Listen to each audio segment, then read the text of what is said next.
Commit crimes, follow your passions. That's what I'm saying.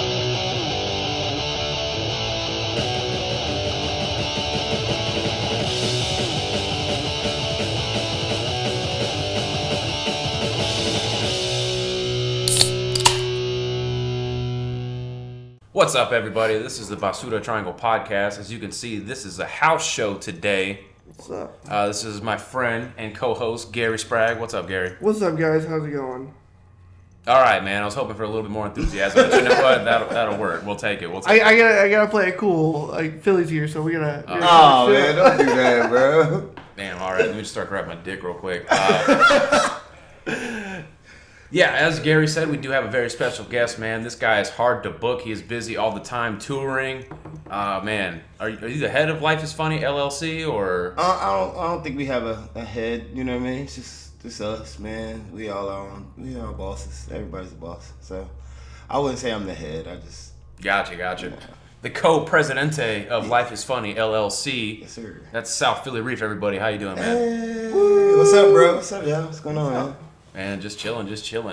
We got that Beltonian show coming up. I'm excited. I get to perform in front of a whole lot of white people. Again, white people, book me, please. I'm safe. That's why you got to hand out more flyers, dude, so we can, integrate the crowd a little bit. I got them with the, I do a lot of email blasts, you know what I mean? A lot of stuff like that as far as promotion. And every time I'm at a show, it's like, I always tell somebody what I got going on. If they're interested. Right. Yeah. If they're interested. Like, when people come to talk to me, it's like, instead of me screaming it 30 times, I'm going to be here.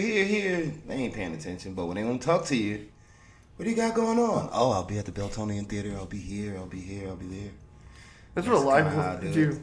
Like, they'll like just scream stuff at people. Like, they're not paying attention. Like, chill out. Like, if they want to know where you are, they're going to ask you. Yeah, they're going to ask you. Yeah, they usually, they'll follow you if they like you. Yeah. On stage, most people will follow you.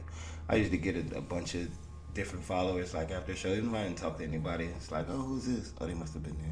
That's that cool. Everybody get your phones out bit, dude. Yeah, it works, bro. Like, it works. Whether it's Cash App or follow me on Instagram. Yeah. Follow me on. Well, I usually say Cash App first, like follow me on Cash App. But then, like, some people will be like, oh, well, when you spell your name, they're automatically going to your socials. Okay, yeah. So it's like either way, it's a win-win. You're like, hey, send me cash or follow me. Right. Neither one. Sometimes. What's the most money somebody sent you from that? $125. Get the fuck out of here. $125. I need to start ripping you off, bro. $125 at Corky's. Some drunk dude. Bro. He was drunk. I wonder if it's a guy who buys rounds every time. I don't know, but he was drunk. He was drunk. There's one guy who always buys rounds, and there's another guy that shows up every once in a while, and he'll like tip the waitress like $150. I don't know, might have been him, bro, but he was really drunk. That Yeah. I asked him like 3 times. You know what I mean? I was like, Are you sure? Yeah, because he grabbed me and he grabbed me like, hey man, hey, you were hilarious, man. What did you say I can follow you ever again? I was like, so I pulled up my Cash App and he took it out. He was sober enough to pull up the scan thing. Mm-hmm. Hey, if he's sober enough to do that, you're bro, good. when the change noise made, I looked. At first, I thought it said 12. I was like, okay, cool. $12.50. Well, 125. I said, hey man, come here, man. You sure, man? Yeah, we're all in it together, brother. I was like, bro, are you sure? It's like, man, if you don't get away from me, I'm not gonna be sure. Right on, bro. Appreciate you. Yeah. It's like that COVID shit. We're all in this together. 125. Hell yeah. So people, if you couldn't tell, this guy is the real deal. That's why he is our esteemed headliner for the Beltonian show. He's going all over the place. Arizona, New York, California, Canada, Ethiopia. Man, Yes. He does gigs everywhere. Everywhere. You got the dime, I got the time. Where we going? For real. So what was that thing going down in 96? No, I'm kidding. So where'd you start doing comedy? In Philadelphia. I started doing comedy in I'm a Philly. Phillies fan real quick. Around, what are we in, 2023? I'm old, so I started doing comedy. I got out of prison for the first time. It was 2006, 2007. Around 2008, 2009. Okay. I started hitting open mic circuits in the city. And I was doing well at that time. That first year, it was going really, really well for me. It was going well. I was making a name for myself, but I was still like 1 foot in, 1 foot out. Comedy, I didn't take it serious. I just loved to do it. It was just like something to do. Plus, I could sell a lot of weed at comedy shows. You know what I mean? So Yeah. it was like a win-win for me. But I ended up getting locked up again, and I stayed going for a few years. And I came back at home, and I moved from Philadelphia to Charlotte, North Carolina, and I started working in radio. And I just got back to comedy, so it's been 8 years consistently now. Oh shit! Okay. 8 years of an even flow, but I actually started maybe about 12, 13 years ago in Philadelphia. Oh, sick. Okay, cool. So I know, like, there's a couple of, like, gigs that'll help you out. Like, if you go to prison, like, people that can cut hair. Yeah, You don't touch them, right? You're in there. You don't mess with the barber. Don't mess with the barber. What about the funny man, dude? The funny man keep folks laughing to keep their mind off his ass. I mean, that's what I did, you know? I've been the same size my whole life. Bro, if you ever be in a confined area with a dude that's 6'9", 6'10", 260-something pounds, all muscle, been locked up for 14 years and not going home no time soon, you better learn something. Mine was funny, you know? Let me keep this big motherfucker laughing, because, whew, if he wants you, you're done, bro. Ain't no, people talk that shit, oh, ain't nobody gonna do that. If they want you, they got you, bro. You ever been locked in the bathroom with Arnold Schwarzenegger and Sylvester Stallone? You pretty much got. They gonna do whatever they want. I always figured if I got locked up, I'd have to play the crazy card. Yeah, dude, I did that. I did that. Yeah, my first time I did that. I ordered this peanut butter off of commissary, and I was in cell by myself at first. And so they was trying to put this dude in the cell, and he was like the description I just described. So I took all this peanut butter.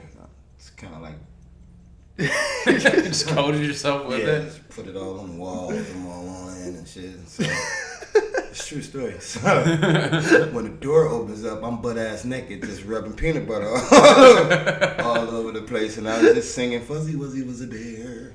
Just, you know what I mean? I played the crazy role for about a year, bro. Yeah, no, that's a good way to survive, man. And I was afraid. I don't give a fuck what anybody tell you, what they say to you, or how hard they are. Bro, you go to prison, you're gonna be scared. Oh, yeah. I was petrified. I had no idea what to do. All I knew is I didn't want to get fucked. I'm already fucked. Just don't do it again, please. So did you start with the peanut butter and the crazy act on day one, or did you like? Nah, it was about day 2. Day 2.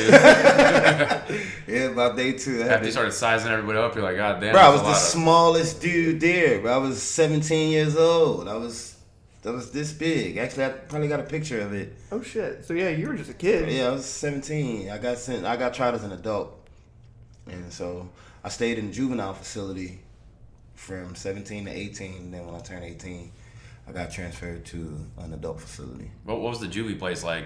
Worse than the adult place. No shit. Nah, for real. Because juveniles, when you don't have a sense of consequence or what's really going on, all you do in a juvenile is fight. That's all you do. Yeah, they don't have that. They don't have that humanity. Yeah, it's just really like just a bunch of kids, just a bunch of badass kids. All here we have From Philadelphia, so yeah, so it's worse. like, you just fight all the time. You just fight. Damn. Prison is a little bit more structured. You got guys there that are doing their time. Don't disrupt the program. That's when you have a problem. Dudes that's been locked up and they trying to go home, they have a daily routine, bro. They had a routine that they do that keep them peaceful. You don't want these niggas upset. You know what I mean? So don't come in there with the bullshit fucking up the program. Prison is like, you got your time, you know how much time you're doing. You're gonna go home. If you're a lifer, you don't want to get your privileges taken away. You know what I mean? Like, that outside means a whole lot to a dude that ain't never going home again. You know what I mean? Like, his privileges are everything. That's his world. That's what he has. He knows he's never going home again. So, you know. But it's gonna sound strange, man, but I've seen some of the funniest shit I've ever seen in prison, bro. I had a good time. I don't want to say it like that, but bro, I had a good time. Everyone else is like, "Oh, this shit's awful." Philly's like, "Oh, that was fun." For real, I would sit on my door and just watch the whole way all day. It's like, would you recommend it then? No. No. He's like, "Nah." I wouldn't recommend it at all. You want to get really funny, dude? Just get locked up for a long time. Bro, go to the county jail. And you see, okay, just imagine 12 D1s in one space. Oh fuck! Oh shit, dude. 12 D1s right here. Then over here you got 6 Diesel Greasels. You know what I mean? It's just, I don't know, man. Shout out those dudes, man. They're like funny that. as fuck. Yeah, my people. God damn. So what I gotta do is I gotta do accounting for a year. I'll come back and we'll start the podcast up again. Oh, you shoot straight to the top. Viral, instantly. I guarantee you. But you ain't gonna last a year, Gary. Hell nah. I'm gonna be a real bad tattoo artist. Yeah, there you go. There you go. People don't fuck with the tattoo artists either. Wait a minute. Hang on. See, I'm about to start barber school. So instead of paying for that, dude, I'll just get locked up. But hey, let me get them clippers, Yeah, bro. man. Go bust the window at Sefco. They lock you up for a little bit. Nah, it's just playing. Dude, there's a lot of barbers I know who went to jail and they went they started doing barber My stuff. old barber, dude, he started in prison. Yeah. A lot of dudes start barber trading in jail because it's. That was always weird to me because when I'm locked up, I don't want my hair cut. I don't want to smell good. I don't want my skin gleaming. I don't want that. No, I'm You wanna look serious. less I don't appealing. get it. Yeah, I don't get a haircut. I don't brush my teeth. I don't do nothing. If you think about taking his ass, it's gonna be funky. Yo, don't mess with Philly. He hasn't taken a shower in a week. For real. Bro, you're not lying about the juvenile side of things because when I was in high school, a couple of buddies and me, we got busted smoking weed on campus. Oh shit. And they locked up my friend because he had the weed on him, right? And it was like a Thursday or Friday, so he had to stay the weekend. Yeah. And he was telling me like there were like lights out, and then some dude kept singing this fucking song. Oh yeah, you got the most talent in jail, Yeah. bro. He just kept saying, "I'm in love with the stripper," and then the whole like block is all just like, "Shut the fuck up!" And then he wouldn't shut up, and then he started going crazy and banging on the window. So they put him in like this, like they call it like the turtle suit, where he's just like this. They tied him up and then just started beating the shit out of him. Good old blanket party. Yeah, he said no. The guards were doing Yeah, it. Like they good old wrapped him blanket up and just party. started They the fucking ones. beating the fuck out of him. And then he said some other kid like he had to get transferred to some other spot because he like took a shit and then started smearing it everywhere. The juvenile system is Goddamn. crazy, bro. Yeah, I'm pretty sure he's still scarred from life from that. Dude. Just one weekend, in yeah. juvie. I was like, holy fuck! I thought it was gonna be like a breeze or something. Nah, hell no. Because we were younger, but I still had older friends who had done a little bit of time in county, and they were like, it was dumb, but it was whatever. Yeah. So I was like, he'll be all right, right? And he gets out, he was like, that was the worst fucking thing I've ever fucking been through. Like come back with PTSD. Yeah, dude. Nah, you man. Fuck that. Ooh, let's talk about something else, Jill. Yeah, I'm about to say, I was like, this is going a dark path. Yeah. Jesus fuck. Ooh, no. I was like, this is not what I was expecting today. So Gary wants to know what's your day job? I own a window cleaning company. Okay, cool. It was started out as a punishment, actually. Like, I was in group homes and shit growing up or whatever. And, like, they used to make us wash the windows and all that. Oh, the window washing was I thought the punishment was you got your own business. Like, you suck, bro. Here's a fucking LLC. Nah, I mean, I did that on my That'll own teach you. years later. You know what I mean? I did that on my own years later because it was like, I never been a really 9-to-5 guy. You know what I mean? I was always in the streets. So it was like, when I settled down and I started looking for things to do, I sat down and I was like, what am I good at that I can make money off of? That's legal. I know how to wash windows. And at first I went to work for a window cleaning company. Got more skill, worked for them for a little bit, quit. Then just went out on my own. Now I got Subways, couple IHOPs, No shit. a bunch of residentials. I do a lot of commercial work for a lot of the realtors in and around Central Texas. That's sick. Okay. It took a while. I've been in business for about 5-6 years. It took a while to get to where I'm at now, but it's But cool. that hustle, yeah. Yeah, you definitely gotta hustle. You know me, man. So outside of comedy, you got a bunch of followers just from the company. Yeah. The window walk. Goddamn, dude. Yeah. Okay, cool. So it's funny though, because it's like now I'm starting to get recognized a lot more just as a comic or a host. Yeah. You know what I mean? So people will see me washing windows, and the older black people are really funny. So they'll look around like somebody looking. You doing community service? Oh man, it's my business. I thought you was in trouble. That was gonna be my question. I was like, now that you're making a name for yourself, somebody's gonna see you watching windows like, isn't that dude a comedian? Or Yeah, something? I get that all the time. I get it all the time, especially in Killeen and Austin area. Like I get it all the time, man. But shit, it's my business. Yeah. You know what I mean? It's a legitimate business. It's something that I can leave to my children if comedy don't work out. Yeah. It's something that it's been good to me. It's getting Yeah. better. You know what I mean? So it's like Keeps the lights on. right, and I can't I can't do 9 to 5, bro. I can't work Right. for nobody. I just can't do it. It absolutely makes. And I'm not encouraging nobody to go quit their job. It's just me. Wait, I gotta quit my job now. Fuck it. It's just me, bro. I just don't see the concept of working 40 hours a week for somebody, and 20 years later they gonna pat your ass on the back, give you a watch, what you get, maybe a few thousand or something or whatever. Right. But look what you missed in that time span. Look what you missed. You missed kids growing up. You didn't pursue your dreams. It started off as this. I don't want to live like that. I'm cool, bro. Fuck that. I want to enjoy every single day of my life on my time. That's what happened with me, dude. Like, before I started really getting into this, I was working a pretty high-paying job. Right. But I was there all the time. That's why you never saw me in Mike's, because I was at work. Right. And it was kind of fucked up because I started getting burnt out. And this was before I quit. I was like, I went in my manager's office. I was like, dude, I need to take like 2 weeks off. Yeah. Like right now. And he let me do it. And I was like, okay, I'm going to just spend the time doing what I want to do, what I like to do. And there was a really, really fucked up moment where day one I did nothing because I hadn't done nothing in a long ass time. I did fucking nothing. So day two I was like, all right, I'm gonna do what I like to do. And there was a pause. Wait, hang on. Why do I have to think about this? Yeah. Like that was the epiphany. I was like, holy fuck, dude, this is not good. That's how it was. Like my last 9 to 5, I was working at a place called EOS. It's a laser printing company. That's how I learned about like 3D laser printing and all of that shit. You know what I mean? I was like, I was there. I was making great money, but I was never. And I was already doing comedy, but it completely took me away from comedy, bro. I was working 12, 13-hour shifts. By the time I get up, everything's closed. I get off, everything's closed. Yep. I come home. I don't want to interact with my girl, my kids, nobody. I just want to eat and go to sleep so I can get up and go to work the next day. Yeah. It make me a shitty person. Now, I wake up, smoke a blunt this big, look through the phone. Oh, man, let me see who house I got to do today. Okay. Boom, I go do that, and it's peaceful. Yeah. It's my peace, man. I like it, and then I get to focus on comedy and focus on entertainment a lot more than I would before. Yeah, that's how it is, man. Because like I ostensibly had a day off. It was Monday. Like Sunday it was off because the place was closed. But then on Monday it's supposed to be my day off. But I was also like on call. Like if I had to push a deal through or something. On Monday, you know? Exactly. And so Monday, like I'd have a day off, but at the same time I'm spending it just running errands and shit. That's it. Trying to catch up. So it wasn't really like a day off. I just can't do it, bro. I can't work no 9 to 5 for nobody. I remember one time I was at this job and I was staring out the window. I was supposed to be doing something else. I didn't even hear my boss come up behind me. He's like, oh shit, can you see the unemployment office from there?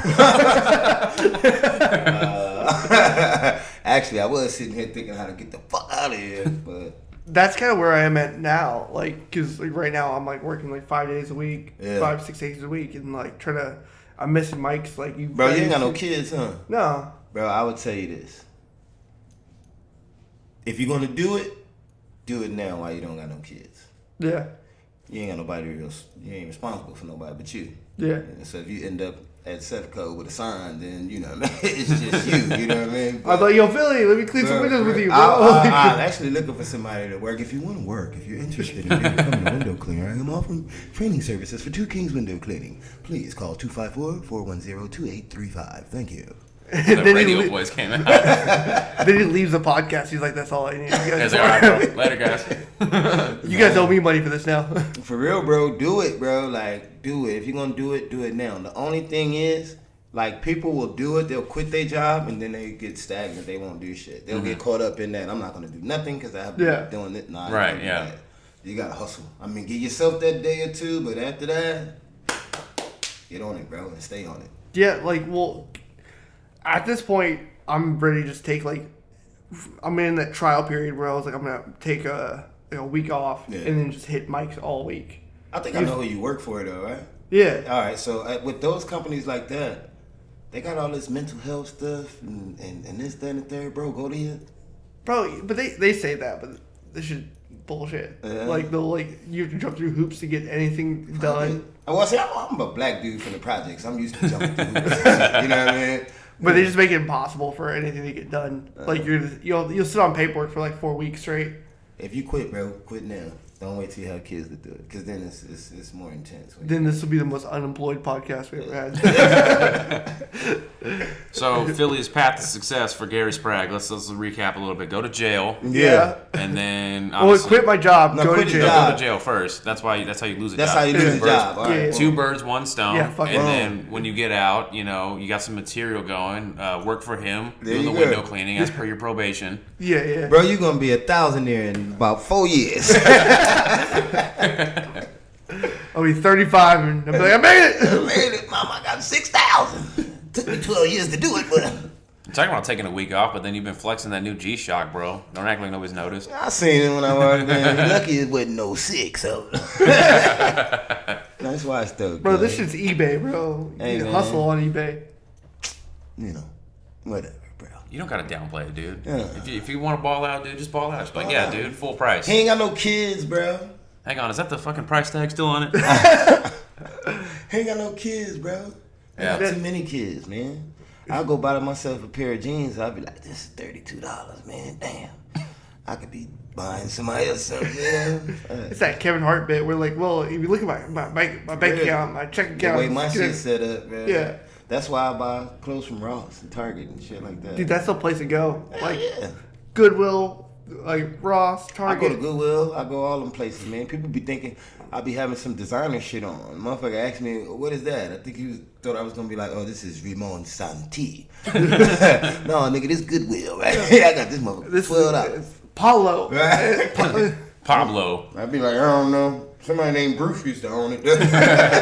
The only thing that pisses me off about Marshalls and Ross is that, it's not a very well-kept secret anymore. Yeah. So everybody's fucking going there, whereas Yep. it used to be like, you go in there, you're the only person in the store, like, how do these motherfuckers stay open? It's exclusive. Yeah, and you would see somebody else in there, and you would do like you're part of something. Yeah, Yeah, like, hey, I see you, bro. Not You no did. more. Don't leave me hanging. Thank you. Everybody in there now. Bro, I used to hustle out of Goodwill. Like, you show up a random fucking... There's a NASCAR shirt that I found at Goodwill. I paid $2 for it. Yeah. I put it online. I sold it for $235. Shut up. Dude, I'm dead ass. Oh, I need to look into that. Bro, because, like, sometimes you find that, like, that street fashion that's, like, all Yeah. that thrifted stuff.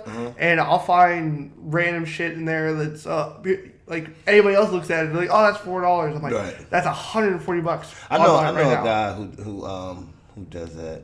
He's like for vintage clothing. Yeah. He go around the Goodwills and all that. Look, I have a buddy of I know he mine. was into that.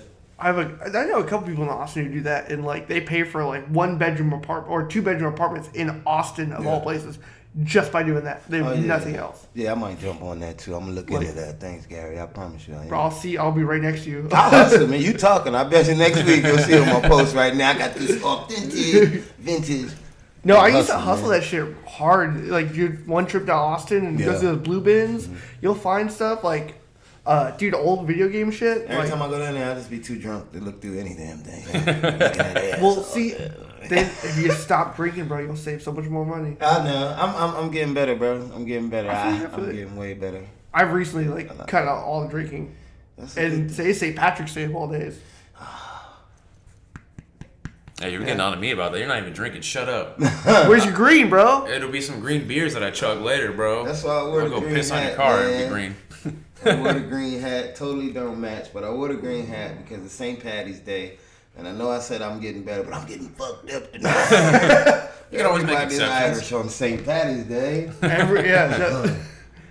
Dude, I had an ex who used to buy sex toys wholesale and then flip them Damn. on like Amazon for like a couple of bucks under what you would pay at a store. Why sex toys? Because there's a market for it. Yeah, true. $1 billion industry. Like you can go into some sex store and pay like $14 for this like vibrator dealio, or you could just go to her Amazon and pay like 10. Oh, that makes And sense. then wholesale it was maybe like And $3. and it's discreet. It's Yeah. very discreet. Yeah, I don't think I can do that hustle though. I don't see me South Philly Reef having a bag of dicks for sale. No, that ain't gonna work for me. I'll sell the roses. I considered it because I always tell people to eat a bag of dicks, and I figured I put my money where their mouth is. Dude, Fucking comedians. And Gary. Nah, I'm just kidding. fuck you. Sorry, that was too easy. Like my ex. Oh, Moving on. Not the Hey, same that's one. more on you, bro. Not the same one. She was a real sweetheart. It just didn't work out. Anywho. you have your exes fighting over a comment section like, "Who's he talking about? Was it you? Was it Dude, me?" the thing about it is you know, some of my exes, they live locally, naturally. You know, it's a small area. Yeah. Some of them, they have moved very, very far away. Per court order. You said you weren't going to tell anybody, but all right. Some of them are a little crazy, and yeah, court order, they have to move out of state. The crazy ones got the best pussy though. 100%. Nah, dude, you can say whatever. But yeah, I've talked to some friends that like know the people, and the thing of it is, like, I'm very broad. I don't mention names. Yeah. Even if like somebody comes up to me after the show and they're like, "Hey, you were talking about so and so," I'm like, "I'm not gonna." Yeah, no. It's when I make those jokes, it's a conglomeration of all of my All of experiences. And the only way that somebody would find out that was specific to one person is if that person came out and said something stupid and got mad. Then you outed yourself. Yeah, you put yourself on blast. Yeah, so if they are in the Was that comment joke about section, me? I I'm do like, that a lot. wasn't, but now it is. I do Yeah. that a lot. not necessarily, but if the shoe fits, I mean. But like, that's more in your conscience than anything else. But Yeah, also, that's right. man, You're a local guy. yeah, grew up in Temple and made it all the way here to Belton. It's been a journey. It's been a journey, my friend. Man. Bro, Temple sucks people in. Like, I love it. It's a good place to be, man. Especially right now where it's at the ground floor. Being here in 10 years, we're gonna be like, this place is too big. We need to move. Yeah. Yo, Austin's looking a little bit better now. Temple's gonna be Austin all over again. A huge population boom. We don't have the infrastructure for it, Yeah. and they're just gonna somehow build around it. Like it's gonna be nuts. The same roads. Calling it right now. I've been saying this shit for years though. Yeah. I hear Said the it first. first, second, third, fourth, fifth. We keep saying it, man. No one wants to listen. I just hope I'm alive, man. That's all. I hope I'm around. I mean, you're 60 already, bro. Like, you my may dick not work. My dick works. So long as so my we're dick clear. work. You know what I mean? As long as my dick work, I'm cool. Maybe that's a hustle, bro. I wonder if you could buy the sex pills wholesale and then just flip them on Amazon or eBay. Oh yeah, you can do that. Yeah, that's definitely a hustle. We'll talk about that off camera though. That's your pitch, bro. Like, hey, man, don't put yourself on blast with buying at the gas station, bro. Just pull out your phone real quick, look up South Philly Reef on Amazon. Man, I'm trying to tell you, man. Discreet packaging. Some of them old motherfuckers that take so many of them, they sound like dice in their hand, man. I know niggas be shaking them up. But they call a young buck right quick. You know. Fucked God up, you take damn. them and she don't show up, huh? Hey, this motherfucker got heart medicine and dick pills in the same. Dude, years ago, there was a sound guy that we would always make fun of. He would never show up on time. Yeah. And the whole time we found out later on he was fucking like black strippers. Oh. And he's like old white guy. He was like, hey, you see these pictures? And he had a flip phone. He's like, you see these pictures? I was like, what the fuck is that pixelated shit? He's like, that's my dick in her mouth. I was like, Jesus Christ, fucking stop. What's wrong Hey, I with you? ain't mad at it. More power to you, bro. I ain't mad at it. Shout out Shit to over that there. guy. But the Whoever thing fuck he is, was. like, I met his wife, and I'm like, your wife is so nice. What the fuck you doing, man? She probably she ain't no black stripper. Maybe they had they had the whole open relationship thing going on. You never Yeah. know. Like, Yeah, until the divorce happened. But she just old, old dudes, we don't like old women, we don't like no old coochie, we don't want it no more. I paid the bills for 30 years, I loved you, I'm here. Let me get a black stripper, please. Got pussy on lease or what? Man, you better. Lease is up. Let's go. The only black chick I've ever had sex with used to be a stripper. Highly recommend.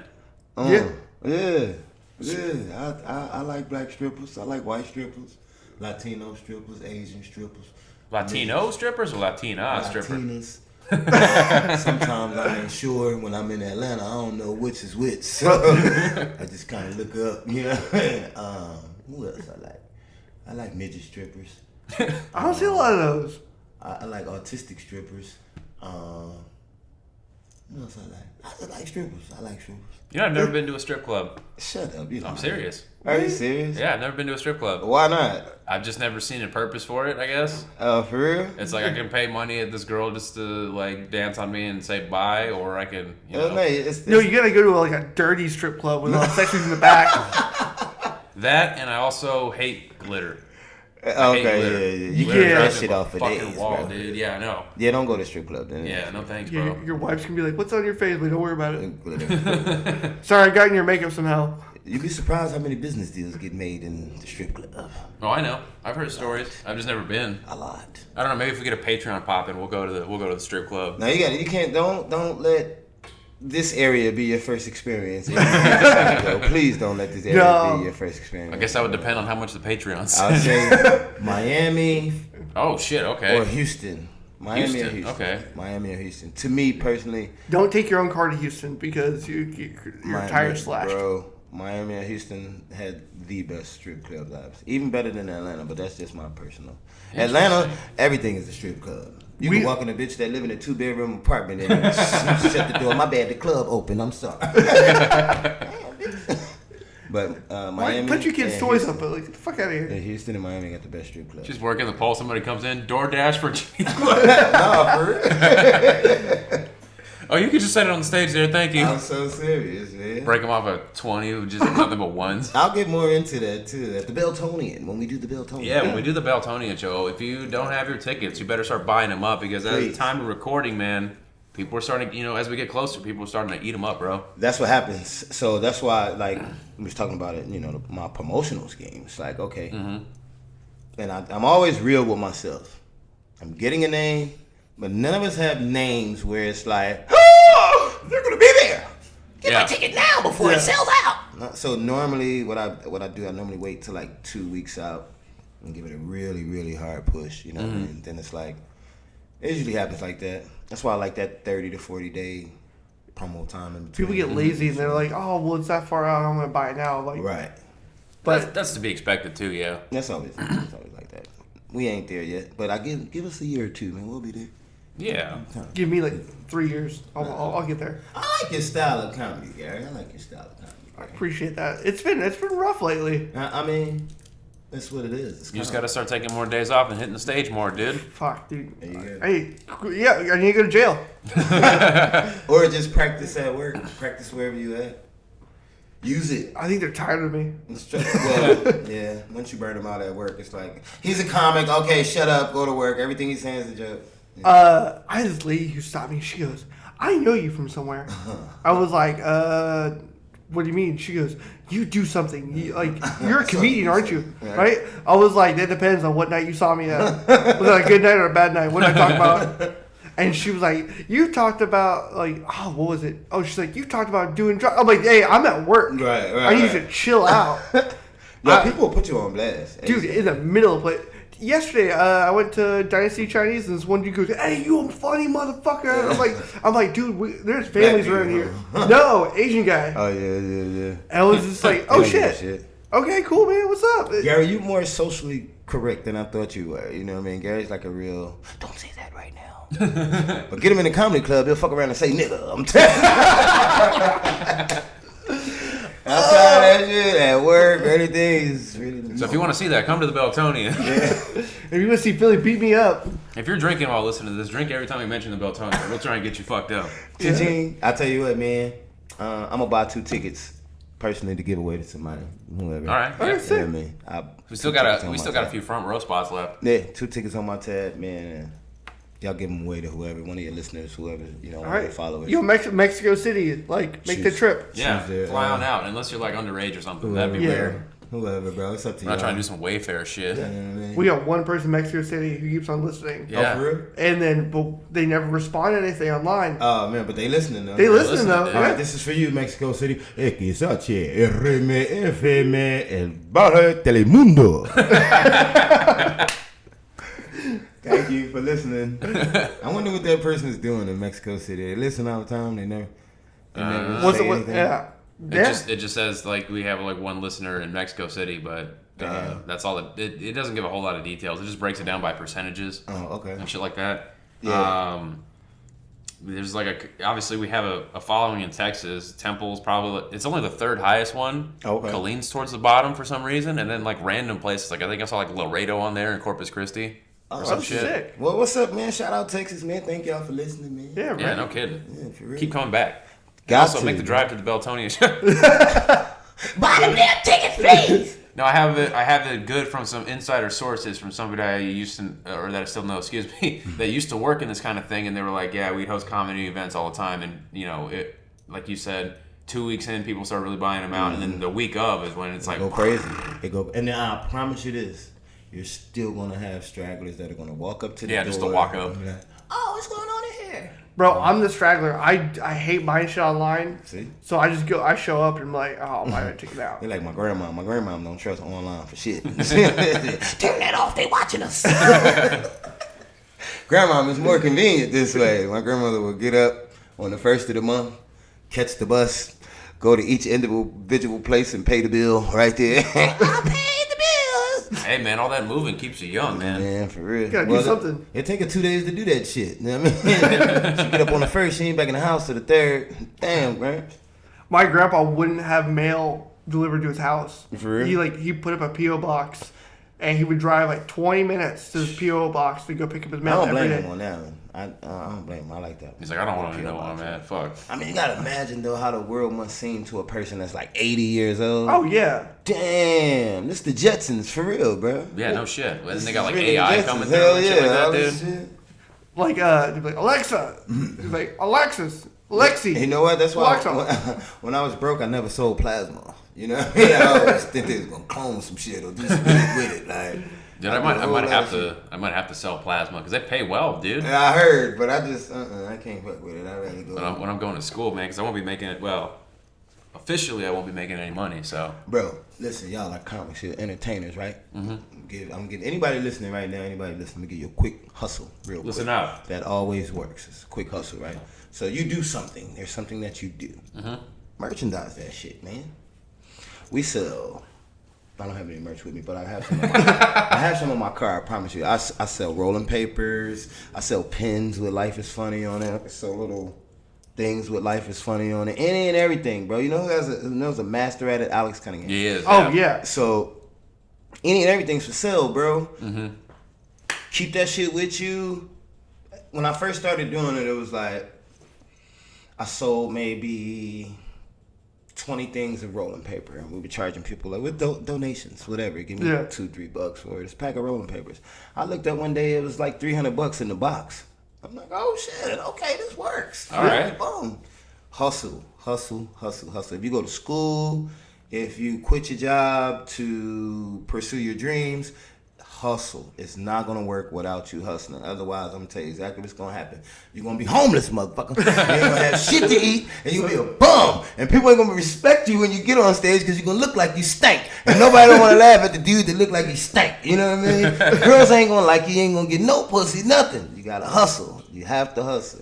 I don't give a fuck what you do. And then we live in America, so you can put an LLC on anything. That's true. Yeah. If you shovel cat shit with a knit needle, you can LLC it. You know what I mean? Like, whatever you do, you can LLC it, bro. I think I got about 3 of them motherfuckers. Like, but that's stuff that I actually like to do. So it works for me. But I tell my kids, my older ones, tell my kids, everybody, as soon as you turn 18, 19, LLC this shit. I teach them now about ownership and doing things from the muscle and doing things this way. So can't nobody tell me I'm fired. That's true. Yeah. If I get up tomorrow and I don't go do my jobs, I'm not gonna have them, but I can get back out there and hustle and get another one. But nobody's gonna say, "Hey, you fired." Hell no. No one's gonna call you at like 12 p.m. Like, where you at, bro? Yeah, nah. No. It's all what you do. Believe in yourself, bro. Believe in yourself and stand on your product. Yep. And being funny, a comic. The upside to it is you don't have to be naturally funny. You can train yourself to be funny. Oh yeah. Like, You know what I mean? Like, some people are naturally funny that no matter what they say, they're gonna get on stage and just be themselves. They're naturally funny, but some people gotta work a little harder at it. Oh yeah. But the more you put in, the more you're gonna get out. And the only way you get better in comedy, bro, you can have 5-star material. If you're never working it, that shit just gonna lay dormant, bro. That's true. Yeah. That shit ain't gonna mean nothing, bro. Or even like old stuff. Like I've been working on rehashing some old stuff, and it's not hitting like it used to. Yeah. And I realized like, well, I need to figure out what I did before because apparently how I'm presenting it is different now. I got so much shit in my head over the years that it just come out depending on what room I'm in. Yeah. Depending on the situation. And it only got like that because, bro, when I first started doing comedy, when I first jumped on the scene, like really, in Philadelphia, we have open mic every night, Sunday to Sunday. Somewhere it's a mic every night, and then the city don't close. You know what I mean? You got underground spots. Like, you can literally hit 3 mics in one day, and that's what I was doing. When everything went to shit, and then I moved out here, and I had to start over again. I used to go to Austin a lot, and every day, I'm hitting mics. I'm driving the 4 or 5 hours to do 10 minutes. I'm doing this, I'm doing that. And we didn't really have many options in Killeen, so that's why I started doing the open mics, opening up the rooms, and, you know, shit like that, just so myself could have somewhere to go. Shit, they say you build it, they'll come, you know what I mean? Yeah. So, fuck it, just do it. Well, because, like, that's how Corky started. Like, whenever, Just do like, it. Temple had no comedy going on, and then Corky's Zero. was every Wednesday, and now every Saturday they've got the showcase. Big shout out to And- Corky's, man. yeah. I love that place. Today is their 2-year anniversary, bro. Oh, for real? Yeah. I gotta stop over there. Yeah, they're having a celebration for it today and tomorrow. So tomorrow I'm gonna go over there and become a problem. I think I'm really Yeah. busy today. I think, probably Yeah, we know you're busy tomorrow. today. This morning, Sorry, this motherfucker. No, for all of you to know, Yeah. this morning my ass woke up at 6 a.m. to get ready for some shit because we're supposed to meet with this guy at 9 a.m. Why'd you get up 3 hours early? Right, what the Because hell? I can't do this. He a after- diva, bro. He gotta fucking exfoliate his skin. He had to do his hair. How many outfits did you try on before you landed on that At least one? 3. At Yeah, least. yeah. At least 3. I know this motherfucker. I had to figure out how much Pittsburgh I could put on just to piss off Philly. And then look, Gary takes his time, bro. He wants to coordinate the hat stitch with the shoestring or the belt or whatever you got. This motherfucker. But yeah, no, I'm sorry, man. I didn't want to miss out on no money by coming to sit here and talking. I love No you blame, guys. no blame. Like I said, it's a good problem to have, It was, really. bro. I was like, and same shit yesterday, bro. Like, but it's the season now, you know, for window cleaning. You know, we could do it all year round, especially in Texas, but it's the season right now. Yeah, it just depends on what the weather week is like. Yeah, it picks up. Last always. weekend I was running around in shorts. I was like, hell yeah. And then this weekend I'm Yeah, like, we're all layered up and shit. fucking Yeah, cold it's as shit. now. Fuck that. See, that's what I miss about up north. Like Yeah. 5 months. It is you're like, what it is. Yeah. No, it is what it is, bro. Yeah, 5 if months it's straight. winter, it's winter. Motherfuckers cold. Yeah. If it's fall, okay. Spring, summer. That's what we get. That's what I used to love about it. But I Summer don't we get to like cold. 90 degrees.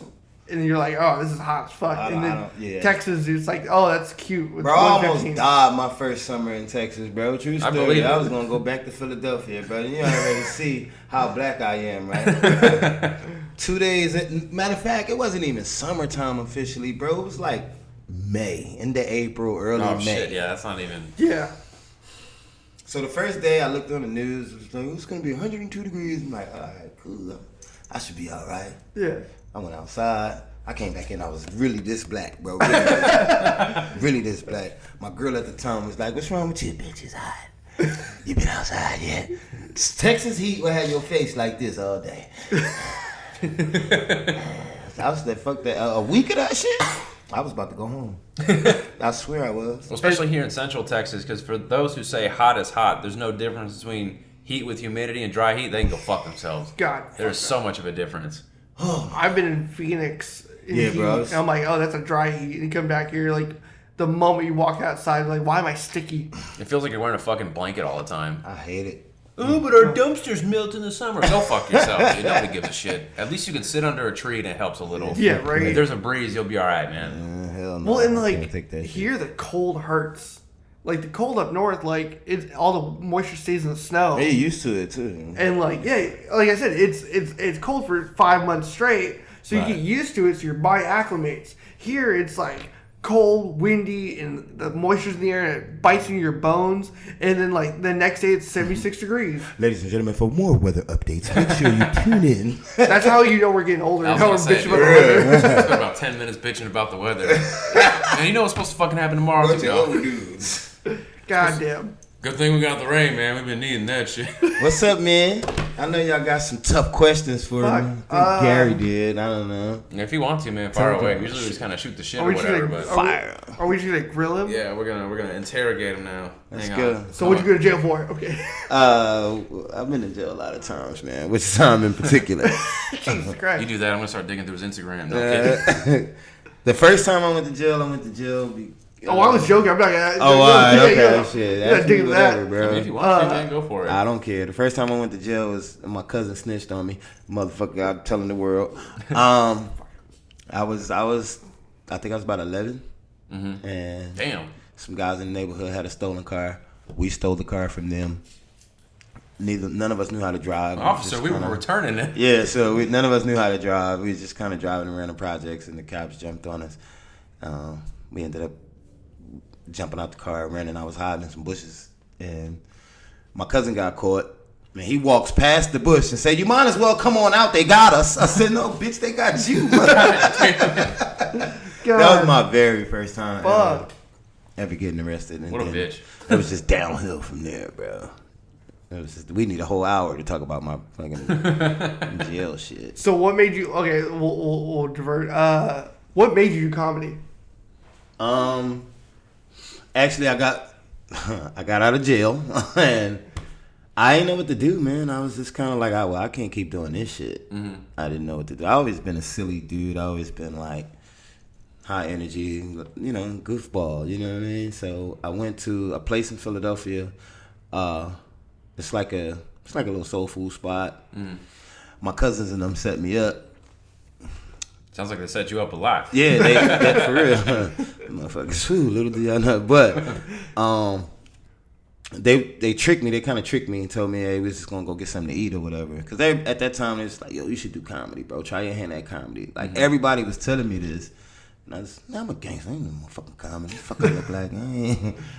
So we go to this place, and Hula Hands, I think that was the name of it, on City Line Avenue in Philadelphia. That place is still open, too. I think so. I'm not sure. I think it might be. But they had an open mic night.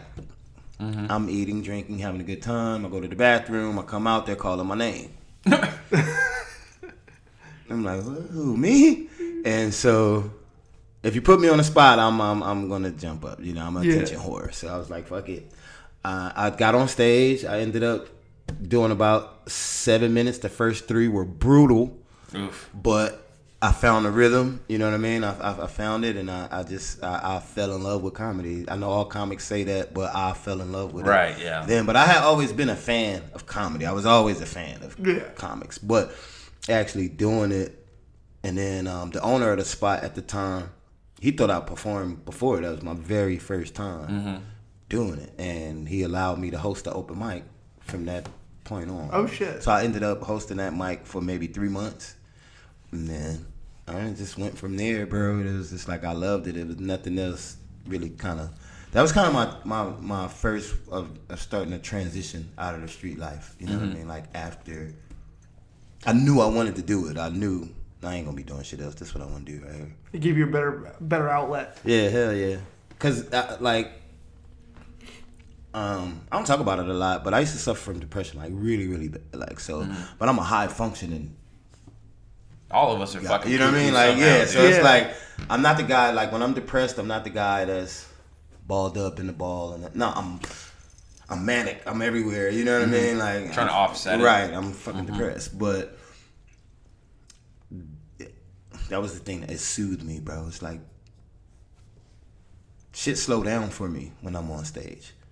Like, shit really slows down. It puts everything into perspective. Yeah, it's just like that whole, like, all this shit that's going on up here.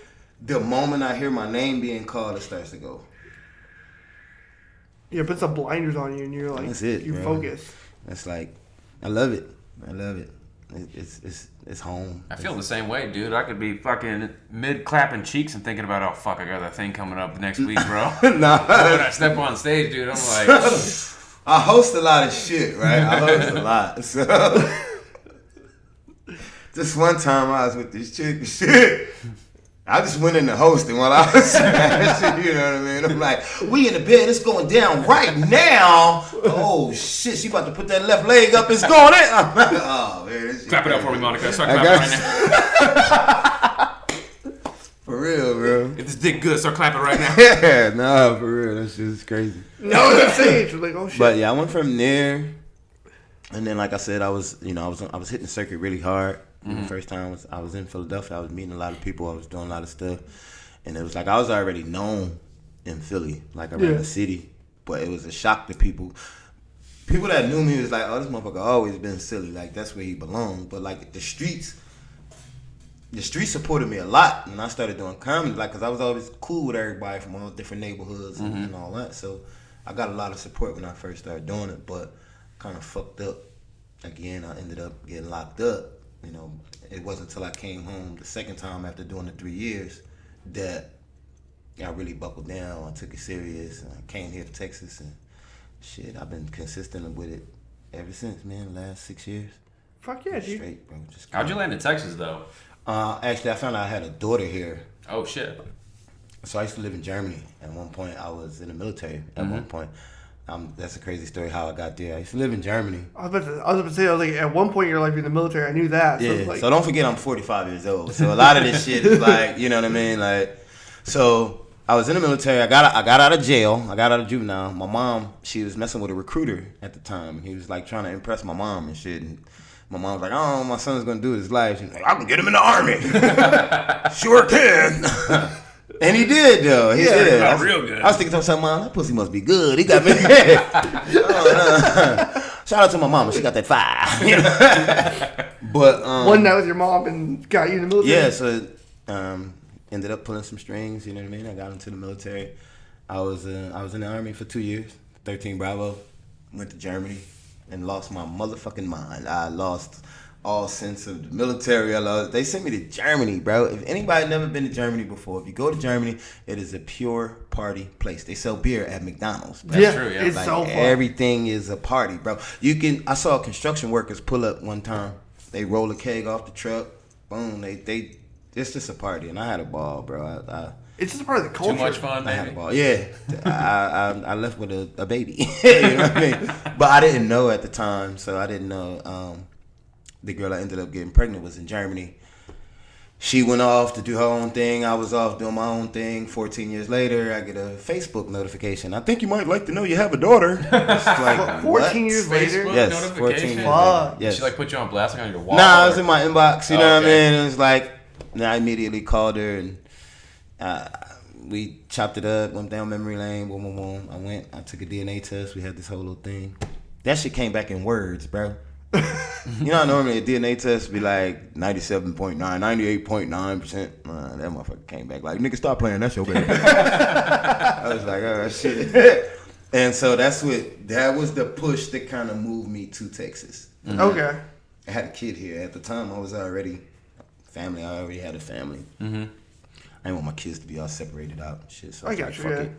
I moved to Texas. You know what I mean? Brought the other ones with you. Yeah. Brought my whole family with me. Okay, I wasn't sure. I was like, damn, the booty must have been great, dude. Yeah. You're like, fuck you guys, I'm going back. Nah, I brought my whole family with me, man. You know, I'm divorced now, but at the time I was married. My Shit, wife and alright. kids with me, but Living as a full ass life. yeah, I had no intent on going back to comedy. After I got out of jail that second time, like I wasn't gonna do comedy anymore. I was like, I'm getting older.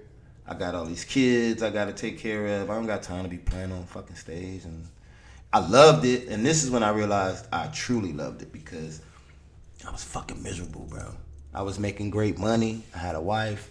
I had kids. I didn't want for anything. My bills were paid. But I was literally miserable, bro. Like, I used to drive home from work and purposely miss my exit twice. And I didn't know what was wrong with me. Like, my homeboy, Ryan Davis, shout out to Ryan Davis. If you look him up, he's a pretty popular dude. He's been on all this shit. He came to Houston, and he was doing the improv. He was doing Houston Improv. And he called me down there to feature for him. And so I was like, bro, I ain't been on the fucking mic in 3 years. I'm not getting up there. You crazy? That's terrifying. And he threw me out there, but he did it on purpose, you know. I didn't fucking have the room shaking, but I didn't bomb either. Yeah. You know what I That's mean? good, I yeah. didn't bomb either, so it was like, You still had like something of it. bro, I lost my mind, bro. I heard 12 people laughing out of 14 motherfuckers. I lost my mind, bro. I went home the next day, quit my job. Fuck all you motherfuckers. And I ended up homeless about 6 months later. It's true. Ended up homeless with no wife after that. God Yeah, damn, like- dude. But I stuck to it, you know what I mean? I stuck to it. Things got better. Situations got better. I just kept doing it. I don't have a plan B, bro. Yeah. It got it. This is it for me. I've seen that with a lot of people who pursue something that they're very passionate about. Like Right. they're like, oh, what's your plan B? But like, no, this is plan A, B, C, D. It Like, gotta be. Like, I don't think that it's gonna sound a little bit corny, but how the fuck you know you can fly if you don't jump off the ledge, bro? yeah. That's true. And if you have plan B, you're always gonna think, oh, plan B is right there. So you're not gonna try that hard on plan A. I don't want to die. I don't want to be on my deathbed thinking, "What if?" Yeah. Yeah. No. That's like the number one thing I a lot of don't- people say. I don't. Man, I can honestly say, bro, like outside of like my window cleaning company getting to where it is now, before then, I was still able to pay my bills off comedy. Yeah. Doing hosting gigs and comedy. It wasn't much, you know what I mean? Like, Yeah. it wasn't much, but it was really paying my bills. There was nothing left over for me, but the kids, food on the table, bills are paid. Cool. I might need a haircut for 3 weeks, but you know what I mean? I did that off comedy, bro. Like I literally, that's why, like some people think I'm an asshole when it comes to booking, but I've been doing this shit, so I know who to weed out, know what I do, ask for deposits. If it's my homies, my friends, like, I'm gonna support, we gonna support, we gonna work it out, whatever. But like, bookers and promoters and all, no. Treat me just like you treat the motherfucker that you paid $10,000 for. Mm-hmm. Because guess what? A lot of these shows you go to, bro, it's the feature or the opening act that's fucking hilarious, but people just don't know who he is yet. It's just not his turn yet. Mm-hmm. But that's the guy that's gonna get $100 for the show, and he's gonna, you know what I mean? This is how it works, man. These headliners are. They gonna cancel me before I get started. These fucking headliners are lazy. said Fuck what? that. I'm getting in it, bro. No, seriously, man. Comedy, man. A lot of these dudes, bro, especially with the name recognition, they earned it. Don't get me wrong, they earned it.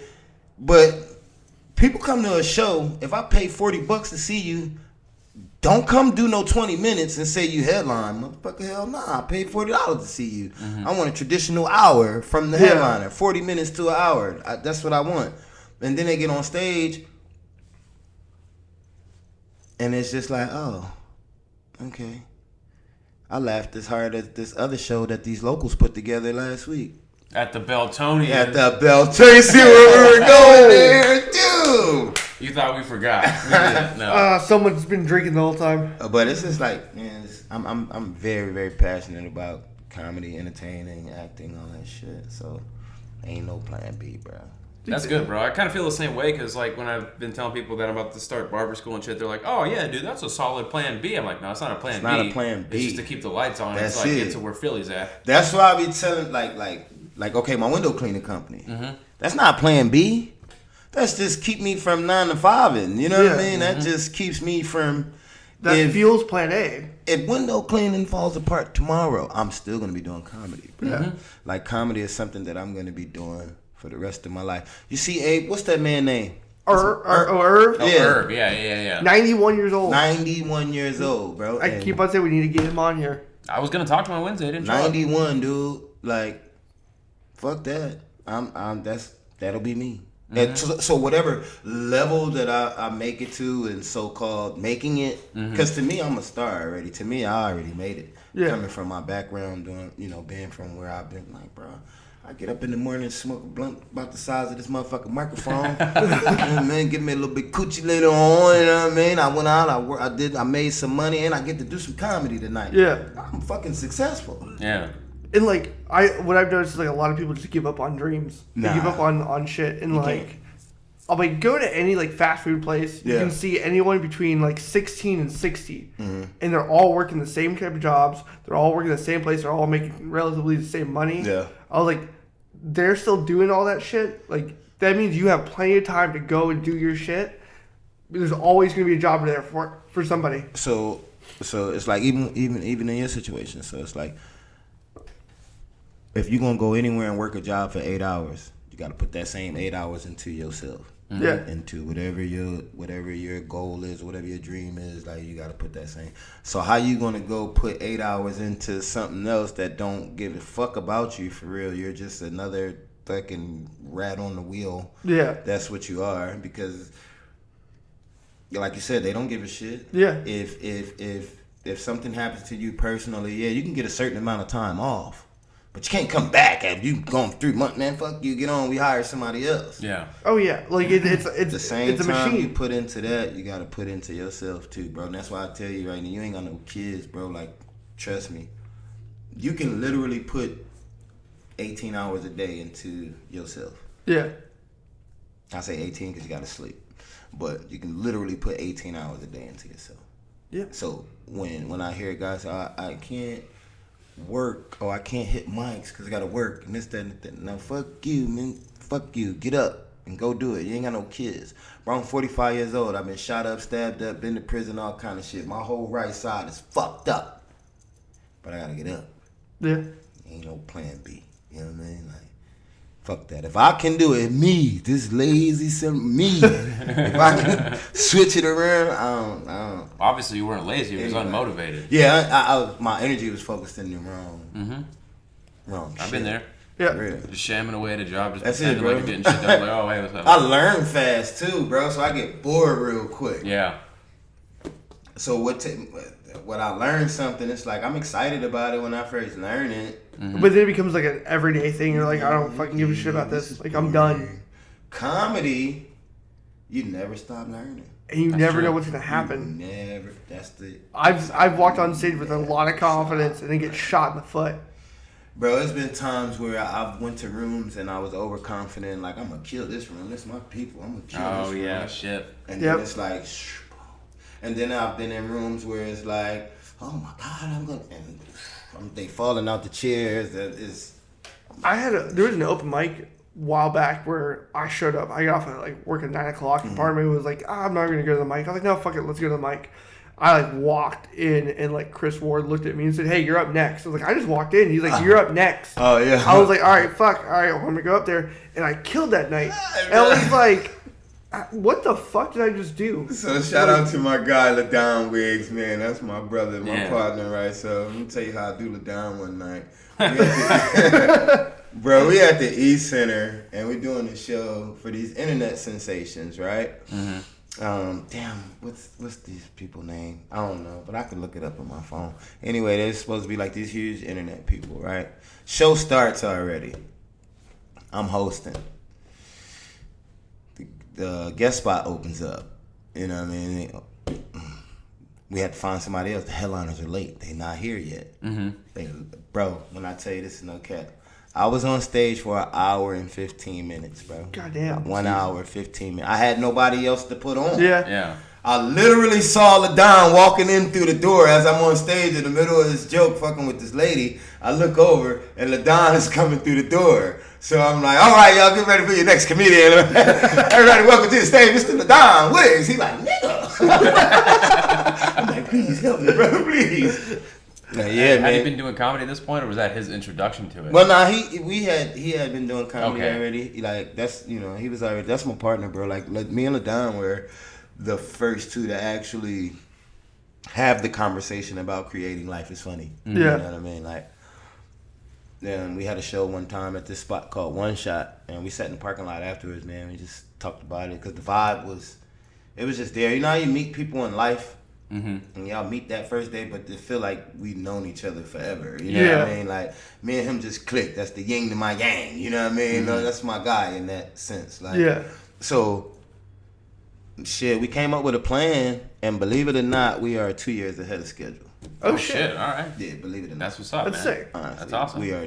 We came up with this plan, and we've been working that same plan ever Yeah. since, bro.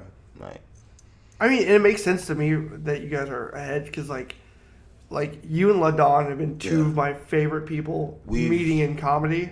so when the pandemic hit, okay, so a little bit of history about me and the local things. When I got to Texas again, I said I wasn't doing comedy.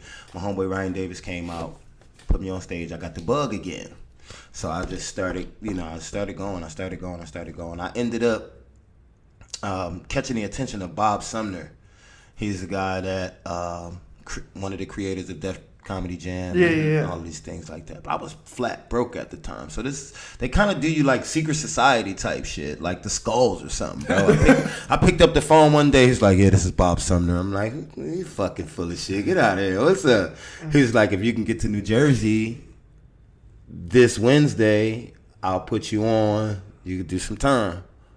I'm like, oh shit, okay. And where were you at this time? I was here. You're in Texas. Yeah, but I was working twice as funny. I was working everything around me, and it was just like, you know. And I'm broke, bro. How the fuck am I gonna get from here to here? So me and LaDon, my guy, you know what I mean? We hustle it up. I get the flight ticket. Boom, I make it there. Now, mind you, I'm from Philadelphia, so all I got to do is make it there. Just get there. So my family and everybody come over from Philly to the room in Jersey. I kill it. One of the best shows I ever had to date. I kill it. I kill it. Front to back, timing. You know how you had those shows where it's just like everything is just right where it is. Boom, boom, boom. Yep. So afterwards, I meet these guys from New York. I was supposed to go and host they had a spot in Harlem called Jazz and Jokes, and they wanted me to be the host for it. They were gonna pay, you know what I mean? They gave me $1,500 up front. They was paying me $750 a week plus a place to stay in New York City. Came back here, had a farewell show and everything. Didn't go no fucking where. The world shut down March the 23rd. Yeah, son of a bitch. The world shut down. So it's like I got depressed again after that, bro, because it was like, damn, I made it. You know what I'm saying? I'm about to go do comedy in New York, bro. Like on a regular basis. I have a residency, bro. I'm about to go. But you know, they say when you playing, God laugh. You know what I mean? Yeah. So it was like, all right, cool. So again, my guy LaDon, man, he's like, bro, just keep going, bro. Like, Yeah. just focus on the funny, like everything else. And these fucking comics around here gave me hell for having a farewell show and not going nowhere. You know? But why are you still here? They gave me hell, but I ain't gonna say nothing. Fast Still forward. in Temple. Let's bring it up, South Philly Reef. Fast forward. You know what I mean? But I got, you know, I'm glad it didn't happen that way. Yeah. You know? It gave me a sense of humility. It gave me. That's when I really had to sit back and look like, okay, look at my life at what it was then.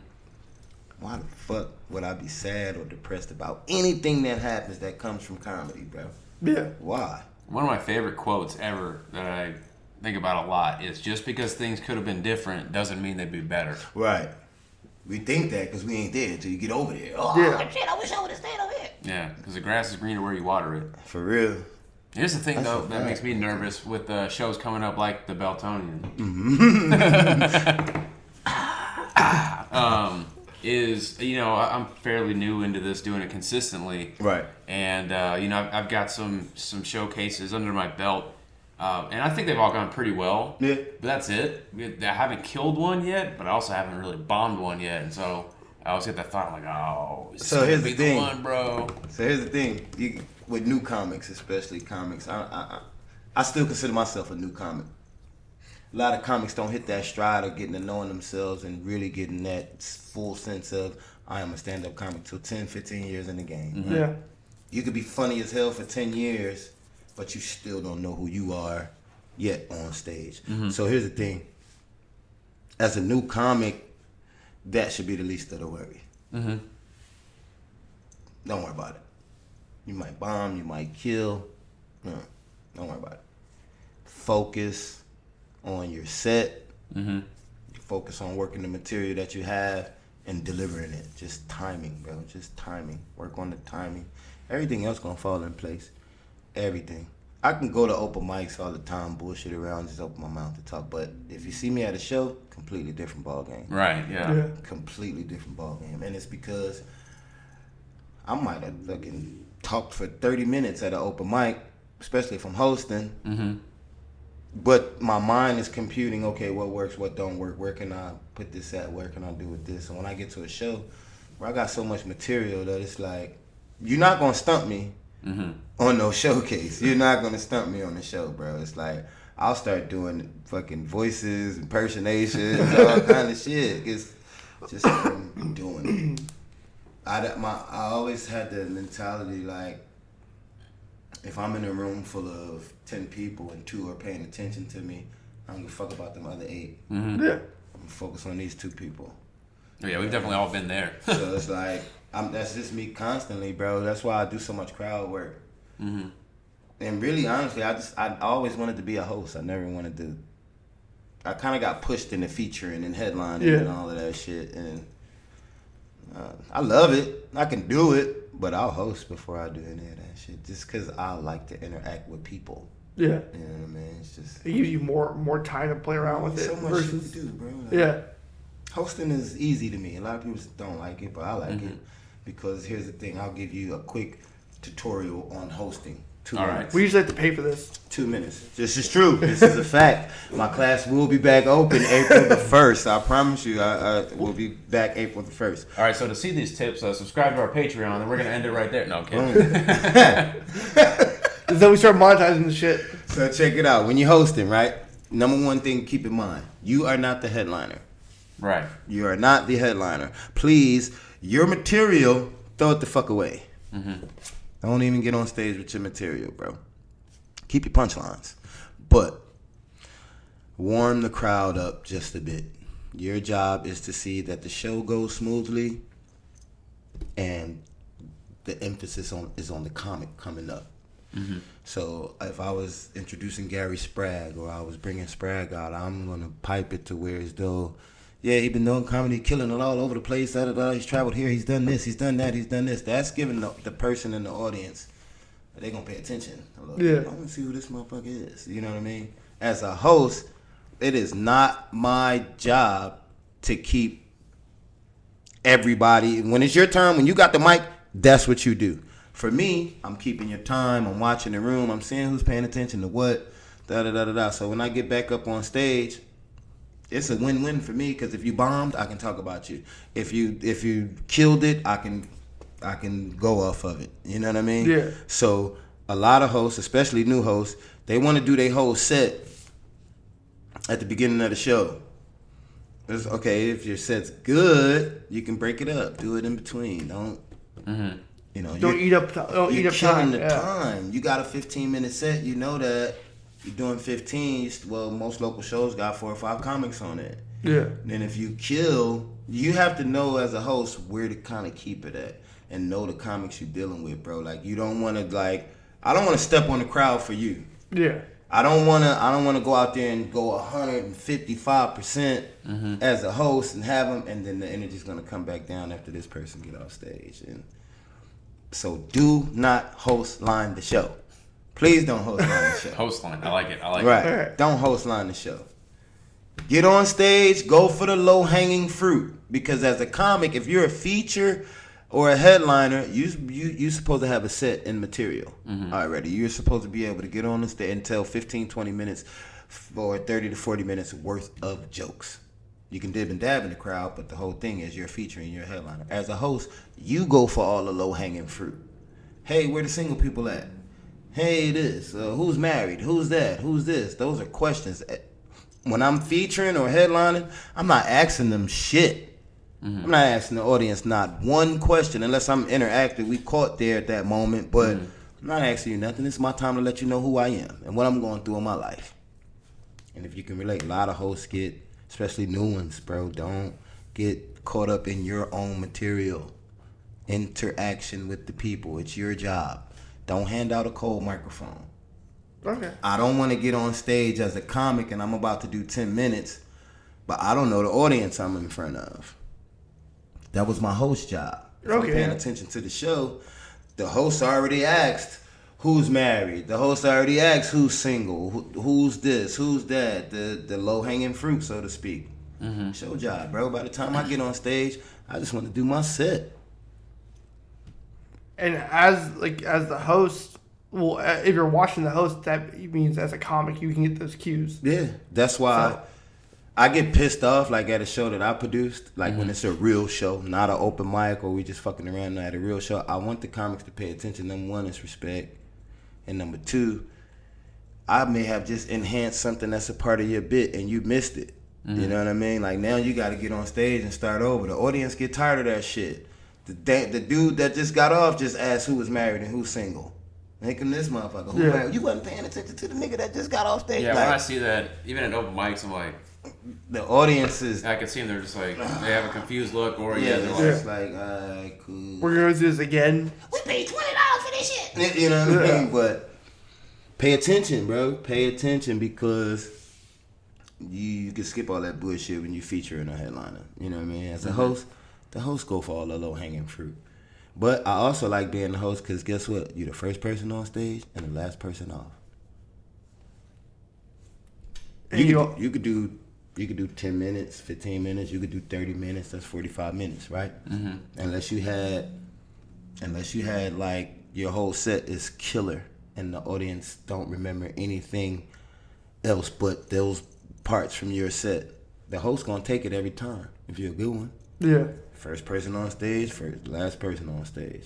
And I'm going to make sure that I say something that make you remember me. I'm going to do an antic. I'm going to do something you're going to remember me. So it might have been a great show, but who stood out in their head? Mm-hmm.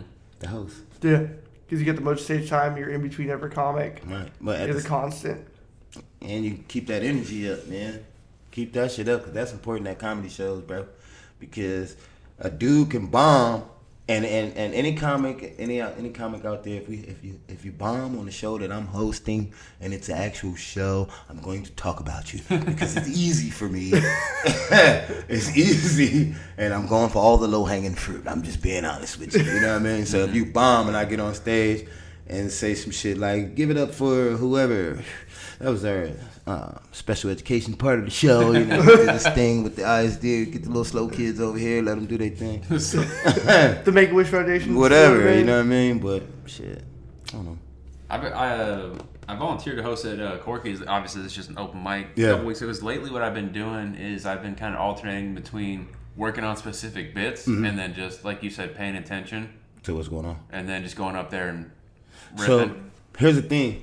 This is what I like to do with the open mics that I do or the rooms that I run. That's why it seems like sometimes it's all over the place. Mm-hmm. But in reality, what I'm really trying to do is get all the local comics prepared for certain situations. Get them ready for shit. Okay, so it's like Quirky's, a place like Quirky's has a natural comedy club setting feel. There's no DJ. There's no, it's just, if you're a comic, right, and you come and do open mic at my spot, you like, where the structure at in this fucking place? You know what I mean? Like, but it can be intimidating. You know what I mean? Mm-hmm. So once you get up there and you do it and you relax and you have fun, it starts to build your confidence up. It starts to build the place, especially with non-black comics.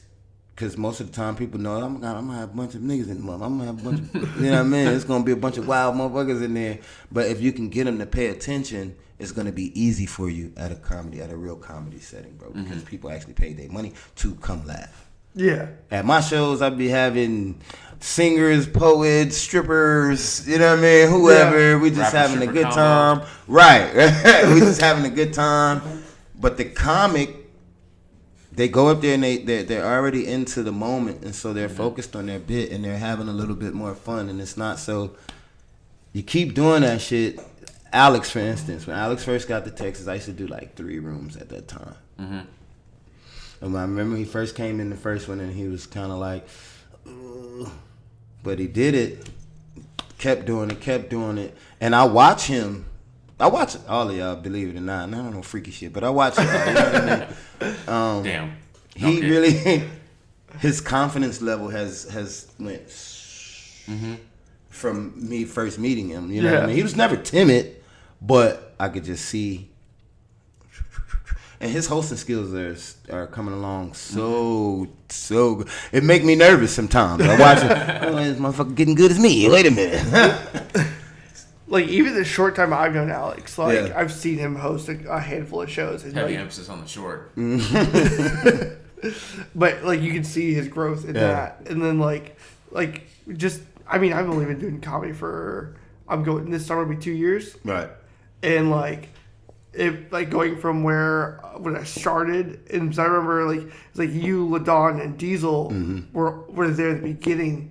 And, I remember LaDon was like, dude, just keep fucking, don't stop. He's That's like, Fat Yoda, man. We call LaDon Fat Yoda Yeah. for those who don't know. And the boy is wise beyond his years, way beyond his years. He's way younger than me, but way smarter than me too. LaDon is a very technical comic. I mean, I see that. Yeah, LaDon is. I'm not that way. Y'all know me. I'm not that way. You know what I mean? I got the shit in my head. It's gonna come out. We're gonna rock. But LaDon is a very premise, punchline, setup, that type of dude. Him and Diesel as well. You know what I mean? him and Diesel were the ones that when Roz was doing their mic, we would do 15 minutes because like not a lot of people showed up. So LaDon was like, "You're gonna go do 15 minutes." And that's where you like it'd be like, okay, so like on the open mic circuit, if you say like we was in a conversation with some dudes that been in the game for 20, 25 years, they don't want to hear us, bro. Yeah. They wouldn't even what? Get the fuck out of here. Don't sit your 2-year joke telling ass down somewhere. Because after it's just I can't explain it any better, bro. Just keep staying on the mic. Yeah. When you show up to these, I watch comics like the other night. Where was we? Players, I think. They had the competition. They wanted people to buy into it. Oh yeah. So that's why I told them what I told them. All right, look at it like this. If we in the room, it's 5 people. They want you to put up $5, right? That's $25. I only put up $5. If I win, I just win $20. Why not invest in yourself? Yeah. Invest in yourself. Always invest in yourself. Bet on yourself, bro. That's how you win. So you can't be so technical. For me, you stop being so fucking wound up so much. You ever walk into a mic and all the comics are in there and their books? Yeah. Oh yeah. Don't talk to me. I'm working on my fucking set, bro. Leave me alone. Come on, bro. There's a net at Corky's that was kind of like that. There's this one dude. He was like, "Hey, what are you doing?" He's like standing there like stone faced. Like, he's trying to think about set. He was like, "Man, what was he said?" You were like, "Man, remember when comedy used to be fun? Remember when people used to just come to comedy to do like have fun, do jokes?" I leave my depression at home. Yeah. My God, like I don't come here and be depressed, bro. And like if you noticed, when the rooms start to go that way, the audience leaves, and that brings me back to what I was saying. If you 2 years in, or you 2-3 years in, and you show up to an open mic and there's 2 or 3 people there, you're winning. Yeah. Mm-hmm. You are winning. Bernard had a heart attack. You were there. Hangover Room. Yeah. Great for comedy. Maybe about 15, 16 people. Yeah. But they're all engaged and watching Yeah, the he was comics. stressing about it. And watching because they expect something different. They expect to put a flyer out and social media is going, "Oh, I'm going to show up. I'm here. No, that's not going to happen. I just go along with it. But I know I ain't going to see you motherfuckers. You know what I mean? I just go along with it. Like, all right, bet. I'll see you there. Pull up. Ooh. But typically, if 50 people say they coming, about 20 of them going to show up. You know what I mean? But in an open mic setting, you got 16 strangers that didn't know what was going on. They're here, but now they're engaged with the comic. Now you can really work on your shit. You know what I mean? Like, they engaged. Even the TVs were on, and none of them were watching the TV. Yeah. They wanted to see the comedy. And y'all too hard on yourselves, man. The comics that be just in. Another thing I noticed about new comics, they always want new material. You ain't even got the 10-minute set down. You don't got that down yet. You can go to your favorite comic right now, and I guarantee you at some point he'll jump back into his old shit. And he told that joke for 5 years. Bro. Yeah. He told that one. He did that same set for 5 years. I don't remember who it was that said to me that when you're starting out, you have the luxury of being able to use the fuck out of material. Yeah. Because you're not you're not on TV. Whenever you go to different showcases that are local, it's probably going to be different people every time. Nope. Fucking ride that shit as long as you can. Bro, I'm trying to tell you, bro. It's like I got a set. This is always my go-to junk, though, man. This is when I very first started comedy. I built a 5-minute to a 15-minute. I got this 15-minute bit that I'm gonna do it at the Beltonian. It's just You can stockpile them, man. And then when you start to really get good, you can turn those 4 different 15s into a 1 hour. But you gotta be around it. You gotta watch them dudes, man. That's why the comedy club's opening back up too. Big shout out to Twice as Funny Comedy Lounge. They will be opening at a new location March the 24th, soft opening. If you have never been there, you might want to go check it out. Comics, I advise you all to go sit down and watch a comedy show, man. Watch some of these veterans, some of these guys that have been doing comedy 20, 25 years. Learn something. You want to learn how to do callbacks. You want to learn how to do transitions. You want to learn how to do all that technical shit they talk about. Be around it. Yeah. Be around it. That's like one of the things is like tonight I'm gonna go see Alex and Scott Whitcott. Shout out to him. Big shout out to him. And a couple other comics. I'm gonna go see them do comedy, and it's alarming to me that I hear like a lot of comics won't go to comedy shows. Yeah, I don't. Or like that's stupid to me. I get to as many as I can, honestly. If I can, bro, especially like certain people.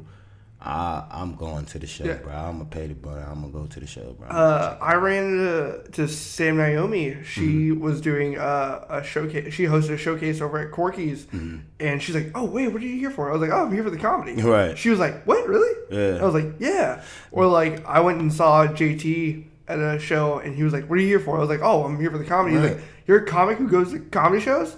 I was like, that's what we're supposed to do. We used to get that a lot. And technically, you know what it is? That's like scene shit. Yeah. You know what I mean? That's like... What do those two have in common? Right. Where do they live? Just saying. For real, bro. It's like... That's like, if you want to do something that... If you want to play music, you go see musicians. That's how I feel. And that's why I do my best to go to... If anybody's having a show, I'm always trying to go. I'm always trying to be there. But... I mean, bro, I think that's the biggest thing, supporting each other, man. Yeah. Because... One, it's your friends, but two, also, you might get like, oh, I like the way they did that. I may not like a person personally, and it's only one person in this whole that I do not like. One person in this room that you do not like. Out of this whole scene here, Yeah. I really do not like that dude. You know what I mean? But I still respect him as a comic. Yeah. I'll never stop him from getting money. If somebody called me and be like, "Hey, can you give me so and so information?" I'm not gonna be like, "Man, fuck that dude. I ain't giving you shit." No, I'm gonna give you his number. You know what I mean? Like, I'm gonna give it to you. Boom. Everybody gotta eat. Right. I can't say that everybody does that about me, but you know. But I got a really different respect for dudes who do comedy, bro, because it's like one of the hardest things to do. 100%. How the fuck you get up in the room and make a room full of strangers laugh about? It's different, man, because I know some people that are like, just like you said, naturally probably funnier than most comics that I know. Just people, and they're like, "No, dude, I couldn't do it on stage." Yeah. And I don't try to talk them into it, because like, if you know, you know. If you don't, like, if you know for a fact, like, that's not like. I ain't doing that. In the barbershop, in the moment, they can whatever. Bro, that's how most black barbershops are across America. You go on a black barbershop on a Saturday morning, there's tons of performers in there. Yeah. Give them a microphone. The white ones aren't much different, bro. But they got this floor every week in the barbershop, you know, but it's different, bro. I remember the first time I bombed, and it was like, it was pretty fucked up, because when I bomb, bro, I would rather you talk shit to me as I'm bombing. But that absolute silence, that hurts your soul. Bro, I was so hurt, and I thought I was hot shit. You know what I mean? Like, I've been killing open mics. You know what I mean? Like, nah, that shit ain't work. That shit ain't work at all. I got mad. The ghetto side came out of me. One dude said, he was like, "I hope your grandmother funnier than you, motherfucker." That's when the show was over. I was like, "Punk, I'll beat your ass, huh?" There's a lot of shit I had to learn in comedy, man. Like, a lot. Like, how to fight? No, I'm kidding. Yeah, shit. I've been in a couple fights outside of comedy clubs, which was very unprofessional. Do not do that, ladies and gentlemen. Do not do that. Put that on the do not do list. Yeah. Don't fight nobody. Don't do that. Well, Just walk dudes, away. we got to wrap her up. My ass is falling asleep. Oh, all right, cool. We appreciate you coming out, dude. Oh, man, thank you, man. I love multitude of doing this wisdom. kind of shit, man. Yeah. Any last parting words for the people?